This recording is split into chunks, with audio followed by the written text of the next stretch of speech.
The Bible was never gold, people. I'm spending money like I just got paid. $100 bills, tell them keep the change. Come on. It's the freaking gold plates, dog. That's my story, and I'm sticking with it. If pop a bottle about to make it rain, let me give you something now to celebrate. Come on. What? It literally says that it was the alloy of religious And objects. if you're wondering why I move the way I do, I just feel so good. If the youngest brother came back and gave us the book, they say, then it's the golden book that God gave to him. So if we study it, we will prosper like the youngest brother. Whoa! Yeah, this is their... Noticing this some sounds like- other parallels here. This Crazy. sounds like literally First Nephi straight through Helaman. This Yeah. is nuts. Just feel so good. Welcome, ladies and gentlemen, back to Ward Radio. I am your host, Cardinellis, and today I'm joined in the studio by, I almost said Quake Whale, Brad Whitbeck, as well as Jonah Barnes, the Associate Professor of all things apocryphal, who is here to tell us today an intriguing and amazing story about the lost golden book of the, am I pronouncing this right? The Kawan? Kawin. There's lots of different pronunciations. Some people say Karen or Kawin people. Okay, but either way, it has a striking resemblance to the golden plates that, or the story of the golden plates that Joseph Smith translated into the Book of Mormon, and is now the basis of an entire new geographic model Yes, that's right. of the Book of Mormon called the Malaysian model. But if I understand, if I'm smelling what you're stepping in, if I'm feeling you, to use 90s terminology, right? You're thinking that there's probably more fact to this than fiction, and this idea carries some water. Am I reading the tea leaves right? Well, there's something going on that's bigger than just... they're not making this up. There's something going on. So we're going to unravel it here, and we're going to reveal the secrets of the lost gold book of the Karen people. And so you think that gold book could be the golden plates of the Book of Mormon? Oh, sure.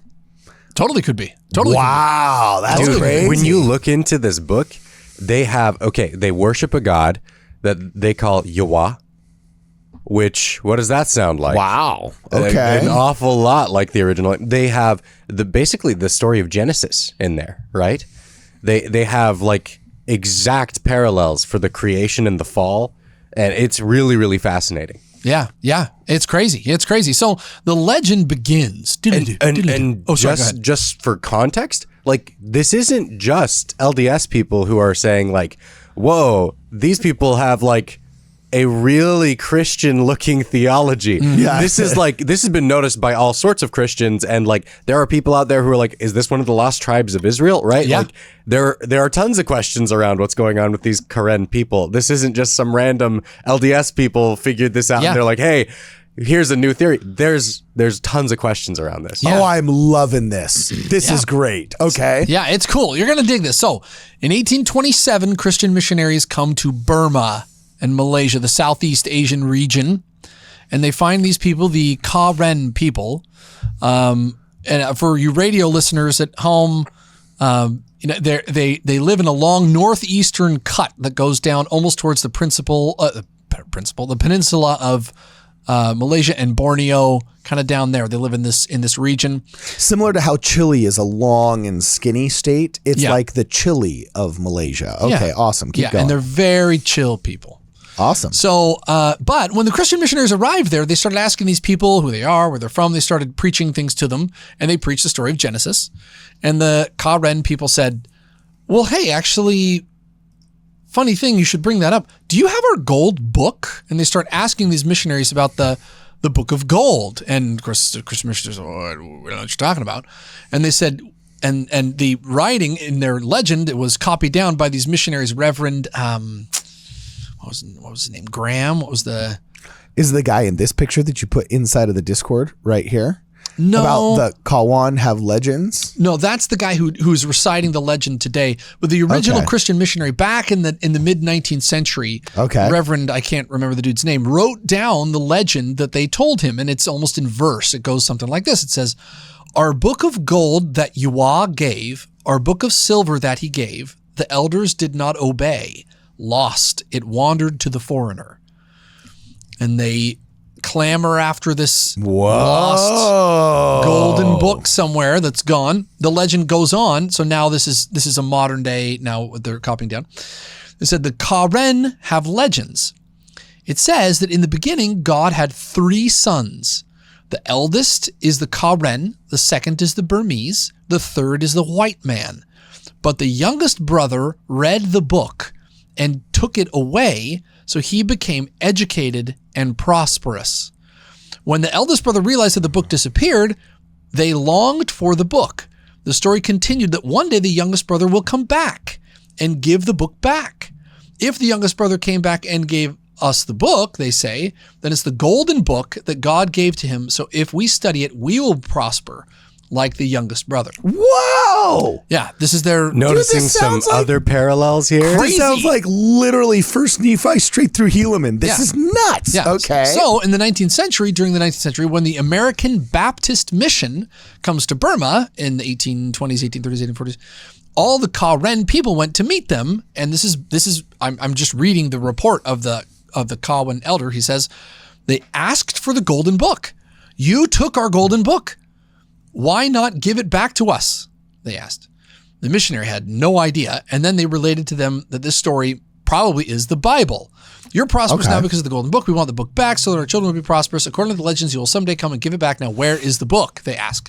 The Christian missionaries say, I don't know, the Bible? And a huge swath of these people convert to Christianity.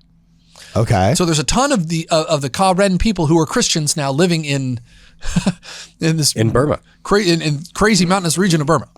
Okay. So that's kind of where it comes from. This gold book. Well, is there like is there an awesome branch or ward there full of a ton of people? I mean, if this is the indigenous history of these people, like that's a shoo-in for somebody that shows up saying, yeah, the golden plates were translated into a book that promises as long as you are obedient in the land and you follow the principles in this book that you will prosper in the land because it is a promised land that has been, given to you as an inheritance. Like, are you kidding me? This is like... Well, this actually helped spawn the idea behind the Malaysian model for the Book of Mormon geography. Well, I don't care what some weirdo hackers in North America think. I think about these Karen Burmese people and the fact that there's only one faith out there that can totally fulfill this returning their golden book to them. Yeah, this origin story. Like everybody else would have to fake it. Like so from our buddy Matt Martinich, who tracks the growth of the Church of Jesus Christ of Latter-day Saints. Church of Jesus Christ of Latter-day Saints has the Book of Mormon, which was translated from gold plates. According to Matt Martinich, who's an expert on that church and its growth, the LDS Church has assigned senior missionary couples on a humanitarian assignment to that region since 1998. Just started to get in there in 1998, and has maintained an official branch since 2003. Significant church growth developments have taken place, and Burmese specific outreach in other nations they've organized a Karen branch speaking branch in Salt Lake City. Oh, wow. Utah. Really? Uh-huh. But the place is a dicey place right now. I was about to say, I'm looking this up on the CIA travel log. You know what I'm saying? Yeah. Because we are going there. We are mother freaking going there. Our passports will be stamped with Burma as long as we will not get kidnapped and have our kidneys stolen. Got to return the book. Now, as you're looking this up, there's some really fascinating stories that come out of this. Like, there was a man who was interacting with some of the Karen people, and he had, the characters document that has like the characters that were shown to Charles Anthon from the Book of Mormon's gold plates. Yes. So you have this guy who showed this to some of the Karen people, young Karen people who saw that and said, I recognize that. No. Yeah. Way. And so this is what the guy reports, right? So like, what did it really mean? Like, could they really read it? Like, because that's all we really get is they recognize the language and they're like, yeah, oh, no, we get that. Like that looks like our writing. Get out of town. Yeah. Okay, and so- I hate to say this, guys. I'm sorry to interrupt, but I just looked up. There is a fresh travel advisory on the Department of State's website that says security alert, October 20th, 2023. Natural disaster alert, May 14th, 2023. Oh, boy. Natural disaster alert, Cyclone Mocha on May 12th. And then it says travel advisory, July 24th. Do not travel to Burma due to civil unrest and armed conflict. Oh, boy. Consider travel man. to Burma due to limited or inadequate healthcare resources. Exercise increased caution due to wrongful detentions in area with landmines gosh. and Oh, unexploded ordnance. Oh, my gosh. Landmines and unexploded ordnance, oh, dude. dang. We're going. That's a hardcore missionary. Oh, cowboy That's a up. real missionary. That is like, I'm talking to my brothers and sisters and I'm bringing them the golden book and I'm going to walk through a motherfucking minefield, not a proverbial minefield, a literal minefield to get there. With that said, I am not responsible for anybody that decides to go to Burma against the travel advisory of the Department of State. They're going to say, I heard this radio host and now my leg's blown off. I'm going to sue. No. Dude, but are there senior couple missionaries there currently as we speak? Let's see. I mean, the last update was that he made to the here. I think it says they are. Because, I mean, if the church is sending senior missionary couples out there, it's got to be in a decent area. I mean, last we checked, yeah, that there's people there trying to preach something. I mean, me and Brad went to Jordan and Saudi Arabia when there was currently we don't recommend traveling there alert from the Department of State as well. So, I mean, it wouldn't be the first time that I traveled to a country that, the Americans said, probably not a good idea. Probably not the best idea. Are we not Apostles Paul or what? That sounds. Or what? Are that we sounds- not walking in Peter's footsteps here? over landmines? Actual Okay. landmines. If I got Brad with me, that's fine because landmines, he's very diplomatic. And if we're walking through a minefield and we step on the wrong minefield, he could probably talk him down. Talk him down. I don't think that's how it works. He's very diplomatic. He's like, look, Mr. Minefield, I know we offended you and we really apologize, but we didn't know you were there. So we're just gonna head over here. There's no reason to resort to violence here. Exactly. I'm Canadian. Dude. Sorry. I'm very sorry. I'm Yes. sorry I stepped on you, sorry I Mr. stepped on Landmine. That's funny. It's not going to work. Carden, Yes. I need you to look something up. I am looking it up right now on the fly. Okay, now go to Wikipedia.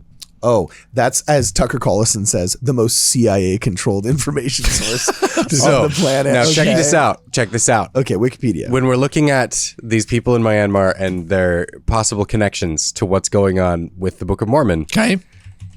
type in Battle of Okay. Battle of KAW Okay. MOORA. Moora. Kumorah. Okay. Wait. Oh. What? It says it did not match any documents. Just go to Wikipedia. What's wrong with you? What weird thing are you searching? Sorry, I don't know. did I you just say searched this. Kumorah? It came up on, you can What? search straight in the search bar. Clearly you can't because that didn't work. And I just searched it, but That's Discord won't funny. let me paste from my phone. Oh, bummer. Okay, so it's the Battle of, I'm going to do this again now, straight from Wikipedia, the Battle of KAW. KAW. MOORA. Oh, it's showing up. It's auto. It's a 1989 to 1995 battle of the Karen conflict. Oh, so it's kind of spelled Karen, but it's apparently pronounced Karen. Okay, that's cool. So the Battle of Kumorah sounds a lot like Kumorah. Yeah, right. Hello. And yeah. this was their last stand place, right? What? In this 1995 battle, they named their fort and they just randomly happened to name it Kumorah. Are you serious? Yeah, what? Where did this come from? Of all these odd parallels. Okay, so for those listening who might not be familiar, in the Gold Book of the Book of Mormon, it recounts these people making their last stand at a place called Kumorah, which is exactly that's great. What? Yeah, That's nuts. wild. Okay, so Wikipedia, the CIA controlled Wikipedia. So I don't know if I'm speaking truth, Oh my God. or if I'm just, I'm just repeating the utterances of a Fed right now. But the Battle of Kumorah was a protracted battle between the Tumbaga Myanmar Armed Forces and the Karen National Liberation Army before 1994. Okay, I got to tell you, they have to get rid of blank Liberation Army because there's been way too many horrible Liberation armies. Yeah, there's been way too many horrible dudes in Africa that are just like cutting innocent people's arms off. At least say You know, Army of there's- Liberation. Just read the room, guys. After the troubles in Ireland and those warlords in Africa, and then just don't call yourself the blank Liberation Army, or else we're kind of going to think you're the baddies. Wow, this is crazy. But- And look, if you look at that result from the battle, Yeah. it was over 10,000 guys fighting the Karen people who made this their last stand. And there were only 1,000 of the Karen, and the Karen won against 10,000 belligerents. That's crazy. It's a crazy battle. It's really cool. Brad, did you just write this article? Wow, but Did you just now scribble down this No. article, Brad? Clearly, That no. is a This huge coincidence. This has been out there for a while. Isn't that weird? That's weird. That's There's crazy. fascinating parallels, and it's like, how on earth do you explain these? Yeah. And just to put a fine point on some of these things here, when those wonderful Baptist missionaries were heading into Burma to talk about this stuff, the Bible was never gold, people. The Bible Yeah, that's true. never gold. Or silver. Or silver. It talked about brass plates. It talked about gold plates. And I don't think it ever mentioned silver plates specifically. Well- it mentioned other ore. Well, Tumbaga, which Okay. many scholars believe actually the plates were made of, Tumbaga is an alloy between gold and silver. Is it similar to electrum that the first coins were made out of by the Laodiceans? I think it was called. I think that's a exotic dancer. No. Oh my God. Carden, Electra. get your head in the podcast, That's please. funny. No, I am. It's hard. But no. Do you know? Are you familiar with the origination of coins?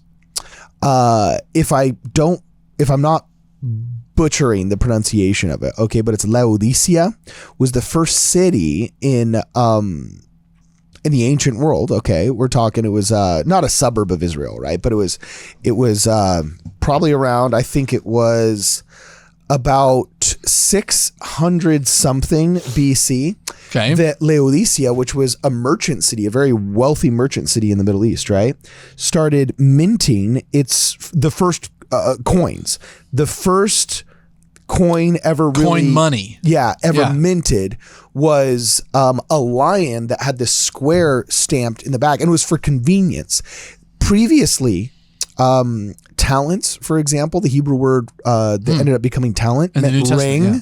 because a certain portion of silver or gold would be stamped into a ring size, so they could be carried on a little chain or on a hook or easily distributed. Ingots, which we still use the term ingot for when we're melting metal into usable chunks and so on and so forth. Though the word for ingot was basically the word for coins. Or talents that Abraham used.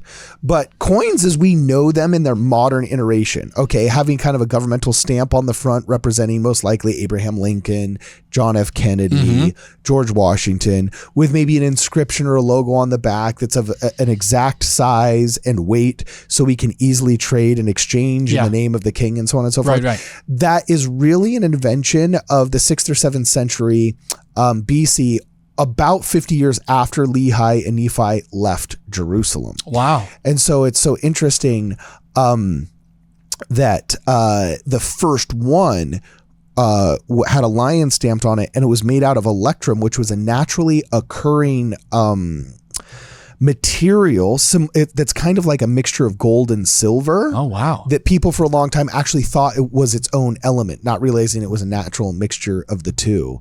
So Wow, weird. weird. When you speak about this material that people think Tumbaga. There's all these weird kind of different off the beaten path natural alloys that we're not used to now, but being naturally occurring were widespread use by the ancients, and one of them, electrum, ended up becoming the first coin. Wow, that's crazy. Yeah, it's pretty rad. And one of the cool things about Tumbaga is the way that it fits. Like, if you take the properties of Tumbaga and you put it into the dimensions of what the Book of Mormon would have been like, the weight is right. for what the weight of the plates would have been. So what is Tumbaga? It's a mix of gold, silver, and copper. And Really? it's from the Americas. And this is a funny thing. When the Oh, Spanish look at brought that. back a lot of their gold to Spain, when they're bringing it back, a lot of it that they brought back was this Tumbaga that has the perfect appearance of gold. But then they melt it down and there's a ton of copper. And they're like, what the heck? What? This isn't the gold that we expected. Isn't that gold we were looking for? Yeah. And they got cursed to be undead pirates for the rest of their lives. Yeah, that's the lesser known part. But It's crazy. They couldn't taste apples. Okay, well, this is so fun. I don't want to go down a rabbit hole before we have our heart out here, but I got to read this opening line on Wikipedia. It's intriguing. Check this out. It says, Tumbaga is the name for a non-specific alloy of gold and copper given by Spanish conquistadors to metals composed of these elements found in widespread use in pre-Columbian Mesoamerica, North America, and South America. And for those listeners on the radio, you got to look up Tumbaga when you get home. It looks like gold.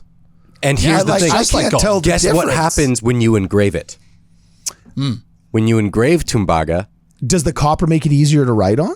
yeah, and you end up with a darker mark from the engraving. No kidding. So you can read the so you And can, that's exactly what Joseph Smith said that it was. That Wow, the valleys really? of the indentations were blackened. yeah, whether that ends up from like a resin that you put on top of it, or I saw something about like the fact that there's a little bit of silver in there makes it so that the tarnish is darker, right? No kidding. Inside of the engraving. Look Wow. what Wikipedia says. Look what the CIA, even the CIA, Even the CIA. says this. Look, Oh my right gosh. here. It says Tumbaga was widely used by the pre-Columbian cultures of South and Central America to make religious objects. What? It literally says that it was the alloy of religious objects. And here we are rocking the golden plates. Wow. Although, I got to tell you, the golden plates were made in Israel by Nephi before he crossed. The brass plates. brass Oh, plates. the brass plates were. That's right. Remember, they were all redone by Mormon Ah. about almost 1,000 years later. Yeah. So it, wow. It fits.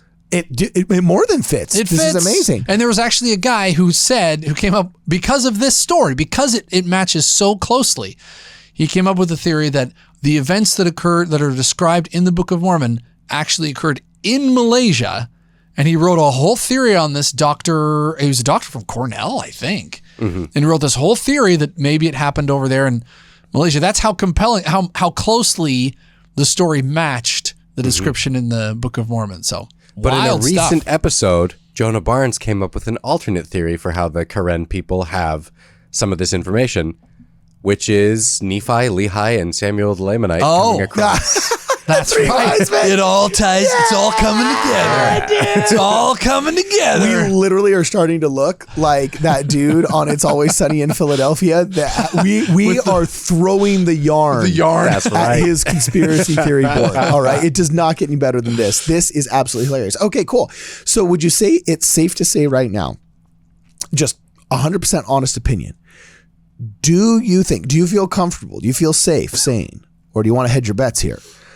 Do you think that the lost golden book of the Karen, it's mere coincidence? Or do you think, hey, no, this is pointing towards the golden plates of the people of Lehi and Nephi and the lost civilization of the Nephites and the Lamanites? Is that what you're saying here? I'm saying if it isn't the Book of Mormon plates, then it's another group of people outside of Jerusalem that the Lord cared about, had their own prophets, kept their own records. That's what Definitely Tumbaga. So that's what I think, though. In the Book of Mormon, it talks about how God talks to multiple people in different places, right? Yeah. And like there are only so many stories that can ultimately be told, and many of them are going to have parallels with righteousness and wickedness, and what's happening between people who are following God and who aren't, right? And so I feel like this, rather than necessarily being connected with the Book of Mormon, is evidence of another people of God listening to what he had to say.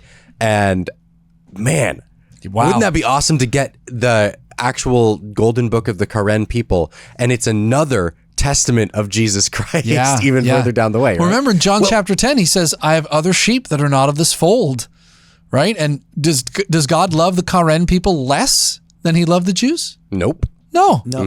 Dude, I'm telling you, man, if it's not the golden plates, I don't know what it is. I 100% believe it. I want to believe it. I'm going there. I'm hitting up Burma. Let's go. If you don't believe it with me, you're a bad person.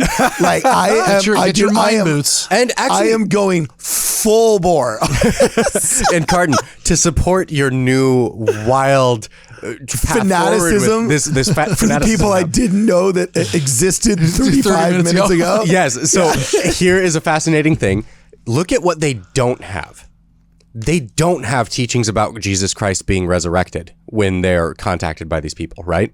So this clearly, their story of the Gold Book doesn't show up from later Christian missionaries coming in and teaching them, right? Yeah. And guess what was taught to the king of the Lamanites by Ammon, right?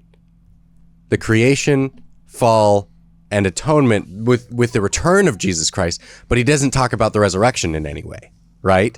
And so the creation and the fall, those are the major parts of what they have, right?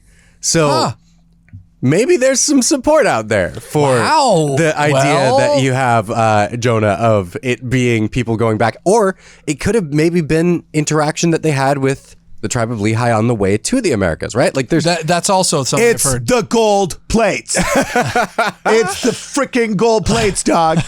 That's my story, and I'm sticking with it. Yeah. You know? Stay curious, people. Stay curious. All right, yeah, this was awesome. Let us know what you guys think, okay? Let's keep the conversation going in the comments on this video. If you're checking us out on YouTube. If you're listening on the radio, you can always opine on hometownstation.com. We always have links to our videos there as well. And either way, okay, this has been real and it's been fun. For this and more, please make sure that you check us out on wardradio.com. I just feel so good.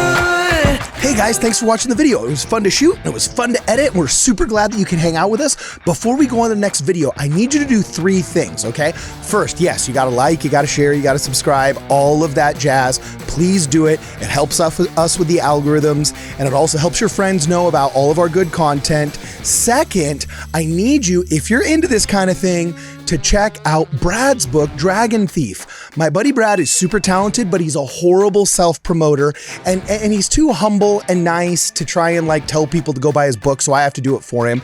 But he doesn't know I'm doing this. This is kind of a surprise. He has not paid me for this. I don't get any kickbacks, though I should, Brad. So when you watch this, you know, let's consider helping a brother out. No, I'm totally just kidding. Dragon Thief is the name of the book, and there's even a sequel. I believe it's called Dragon Guard coming out, okay? I'm in the middle of the first book, so I can't talk about the second one yet, but it's really cool. I mean, this is good stuff, and it's got the reviews to prove it. He's winning all kinds of awards and has become an actual international bestseller. And the best part is, this is how he stays financially independent and able to come on our show. He's an author. He's a professional author. So buy his book, give it a review on Amazon. It's available wherever fine books are sold, which nowadays pretty much unfortunately just means Amazon. Buy a copy, get it shipped to your house, buy a copy for your friends, tell your friends about it, get a copy for your abuela. I don't care if she speaks another language and doesn't read English, get one for her too. The book is awesome. You will enjoy it, I promise. And the third thing you gotta do is, if you can, please consider joining this channel or supporting us through the Cash App or Venmo. We're on all those platforms, and that's really what keeps these lights on. So, in an attention economy, thank you for paying attention to this video and for watching this film and just hanging out with us here. It's been an absolute blast. If you guys want to see anything more of what we have to offer, please check us out on wardradio.com. Please send us cash if you can. Please share this with your friends if you can. And before you go, like and share. And if you haven't subscribed, shame on you. Subscribe or die.